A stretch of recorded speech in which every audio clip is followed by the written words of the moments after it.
they came back when we needed them the most. And honestly, this episode made me weep. I originally was never going to make a video about Gentlecriminal or ever talk about him in his own standalone video, but after watching season 7, episode 16 of My Hero Academia, I realized how wrong I was about Gentlecriminal and how he is one of the greatest side characters in My Hero Academia and in shonens period. So this episode was Gentlecriminal's reintroduction into the series after he was captured by Deku in season 4, and honestly, I remember reading this in the manga and I don't even remember how I felt about this moment. I think it might have been hype, but this anime has given me a brand new perspective on Gentlecriminal and his character arc, and I think it is amazing. I want to apologize to Gentlecriminal because he is so underrated. Everybody hated that arc in the My Hero anime, and I remember reading it. I didn't really care too much about Gentle, but now after seeing this episode and seeing everything he's done, he is a fantastic character,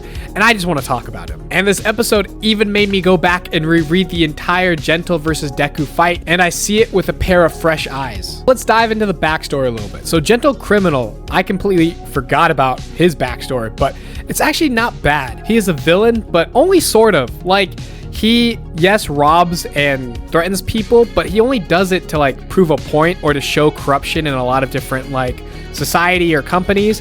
For example, his first introduction, he robbed a store, took the money, but then left the money because he's like, I don't really care about the money, but I want to get exposure to this convenience store because they have been selling like falsified items that have expired already and basically poisoning their consumers, but it's all to save money, and he wanted to bring light to this corruption. And he's live streaming everything because he wants to be famous and have his name etched into the history books, which I think is a very common thing for most people. We all want to do something extraordinary and leave our mark on the world at some point. And Gentlecriminal is just doing it a different way. He is going after a lot of corrupt people and corrupt places of work, and yes, committing crimes, but he's doing it to expose a lot of injustice or corruption. And he has his little sidekick, La Bravo, who follows him around and kind of videotapes for him and uploads the videos to try to get some traction or attention for some of the stuff he does.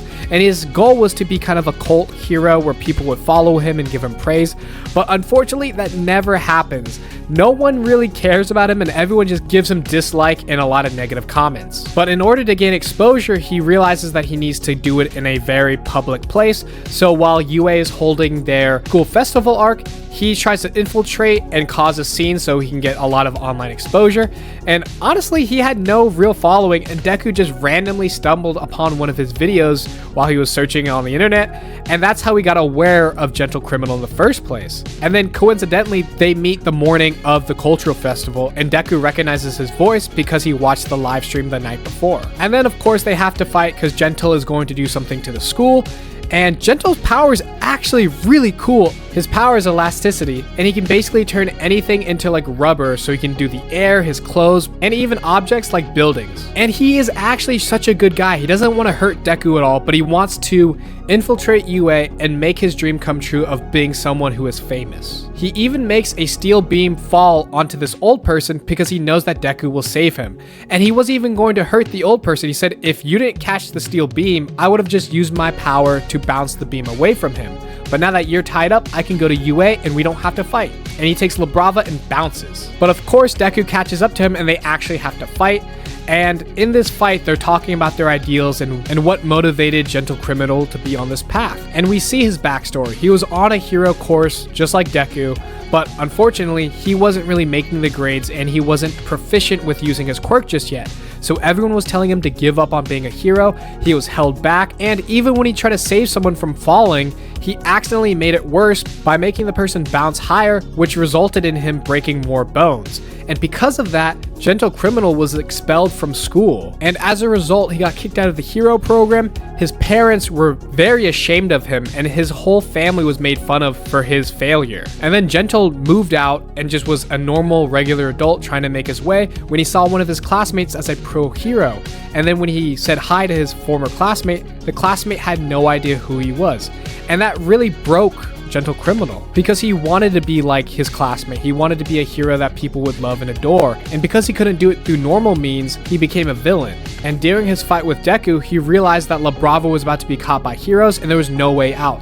So he wanted to make it seem like it was all his fault and that La Brava had nothing to do with his crimes because he still cared deeply about La Brava. So he bounced Deku away and then made it seem like that there was no fight and that La Brava was brainwashed by Gentlecriminal. When Gentle was caught, he started reflecting on his fight with Deku and said that he was glad that he was his final opponent, and that as he grew older and weaker, all that remained inside of him was a heart that cared for others. He truly did care for others, he just went about it the wrong way. And after this, I never thought I would see La Brava or Gentle again, but they came back when we needed them the most. And honestly, this episode 16 of season 7, made me weep. They did it amazing.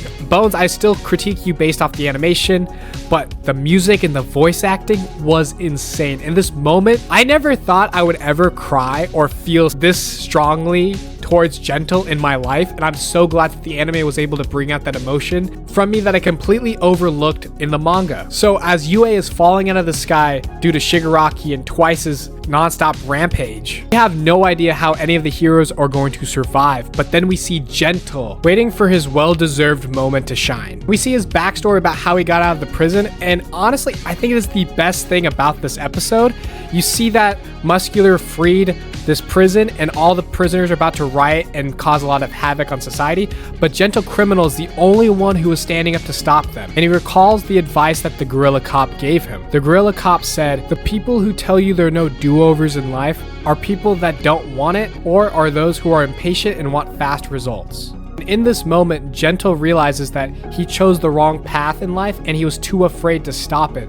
But after meeting Deku, he realized that it was never too late to start anew and that he wanted to become someone who could show them a bright future. And you see the impact that Deku has on everybody he meets, and that true change and reform can happen in this society. And after the police arrive, all Gentle wants is to see La Brava and to be a hero like he always wanted to be. And the final scene of this episode was amazing. The anime knocked it out of the park. So we see that Yue is falling out of the sky, and Gentlecriminal and La Brava are the only ones who can stop it from falling. So La Brava powers up Gentle with her quirk of love, which bestows a power boost to the person she loves the most by telling them that she loves them. And this scene just gives me chills. We hear Might You Start playing, which is one of the best OSTs from My Hero, and to think that it plays for Gentlecriminal is amazing. I never would have thought that this song would have played for this character, but it really shows his character growth and his reform into a hero. And then as the music crescendos, he leaps into action towards Yue at full speed, and he makes the air around Yue like a trampoline so he can bounce it back up. But he is struggling to do this because of the sheer mass of Yue.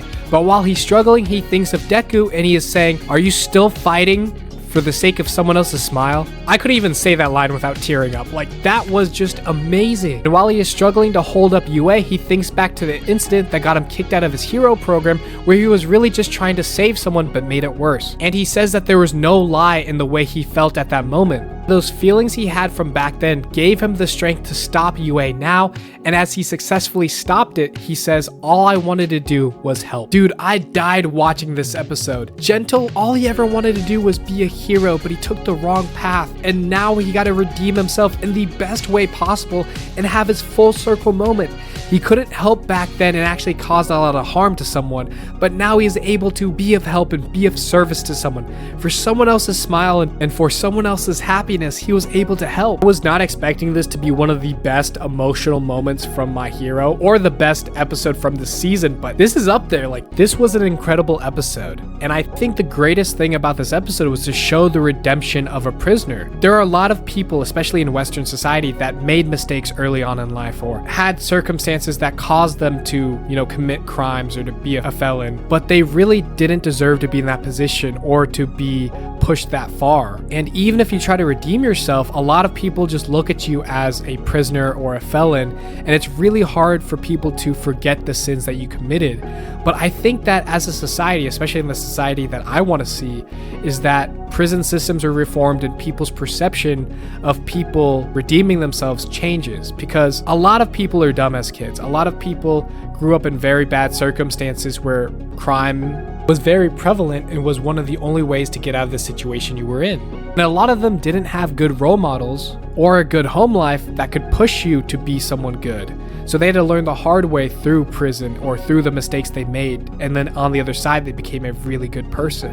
And I really hope that as a society and as people, we can start to look at those who have sinned in a new light and that they could still be redeemed.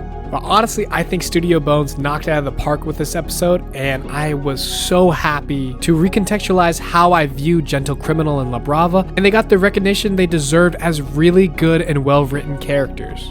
But thank you guys so much for watching, and don't forget to like and subscribe, and I will see you guys later. Peace.